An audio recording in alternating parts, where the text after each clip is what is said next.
Hello दोस्तों, कौन कौन सी ऐसी दवाइयां हैं जो लंग्स को डैमेज करती है, आज इस पर बात करेंगे। काफ़ी ऐसी दवाइयां हैं जो अलग अलग तरह से हमारे लंग्स यानी फेफड़ों को डैमेज करती है, यानी पल्मोटॉक्सिक होती है। आज इसकी आपको डिटेल लिस्ट देंगे कि कौन कौन सी दवाइयां हैं, किस किस काम में प्रयोग होती है, किस किस तरीके से लंग्स को डैमेज करती है और इसके लक्षण क्या होते हैं, इसमें हम क्या कर सकते हैं और इसमें इंपॉर्टेंट कुछ टिप्स भी आपको देंगे।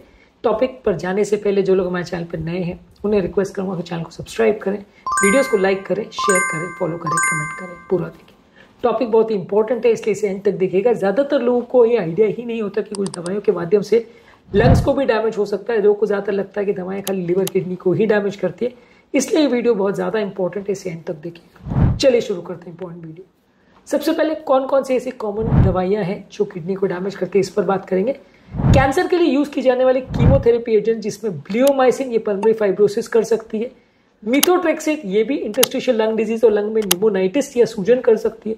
ब्यूसल्फान ये पल्मोनरी फाइब्रोसिस कर सकती है। साइक्लोफॉस्फेमाइड ये इंटरस्टिशियल निमोनाइटिस और फाइब्रोसिस कर सकती है। फाइब्रोसिस मतलब फाइबर थ्रेड्स का बन जाना और लंग्स का टिश्यू एक तरह से स्कार हो जाना। निमोनाइटिस का मतलब है कि वो एरिया में सूजन आ जाना। एंटी अरिथमिक ड्रग्स जैसे अमियोडोरॉन ये लंग्स टॉक्सिसिटी कर सकती है कुछ केसेस में।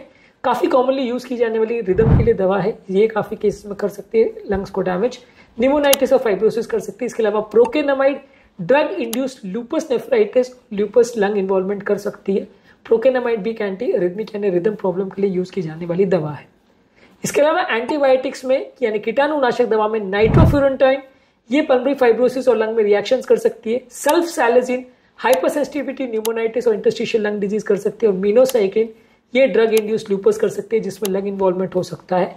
ये जो कीटाणुनाशक दवाइयां हैं ये लंग्स को डैमेज कर सकती है। कुछ इम्यूनोसप्रेशन दवाइयां हैं जैसे मिथोट्रेक्सेट, साइरोलिमस और लीफ्लोनामाइड ये इंटरस्टिशियल लंग डिजीज कर सकती है।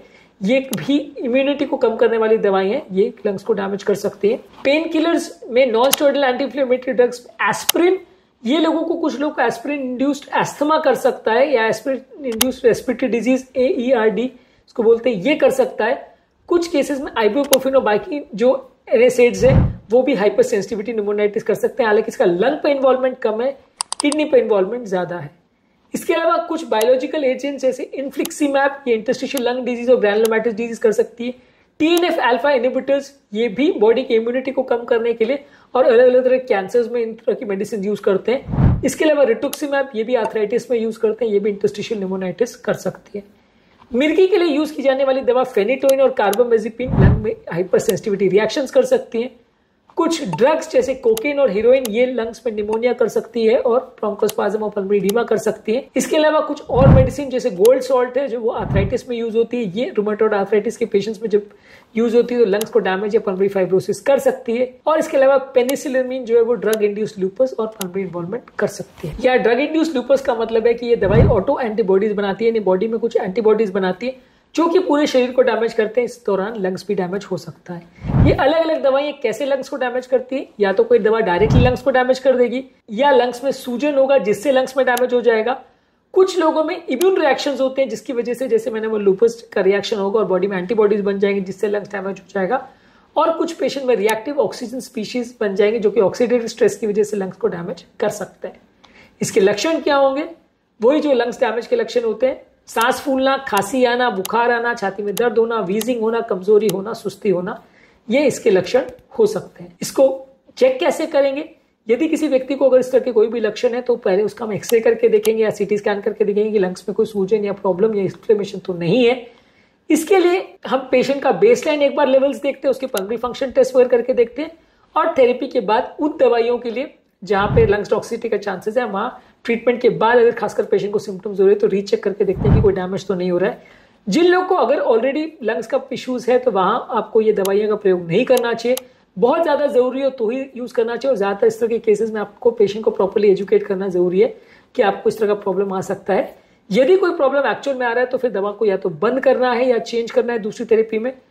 सूजन या इन्फ्लेमेशन को कम करने के लिए कॉर्टिकोस्टेरॉइड्स दे सकते हैं जो कि इन्फ्लेमेशन लंग्स का कम कर सकते हैं।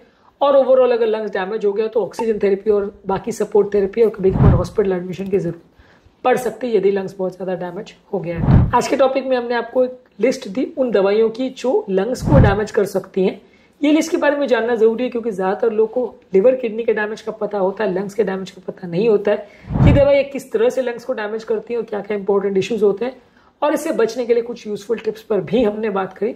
उम्मीद करूंगा कि आज के टॉपिक में कुछ नया जानने को मिला होगा। जो लोग हमारे चैनल पर नए हैं उन्हें रिक्वेस्ट करूंगा कि चैनल को सब्सक्राइब करें, वीडियोस को लाइक करें, शेयर करें, फॉलो करें, कमेंट करें। पूरा देखिए।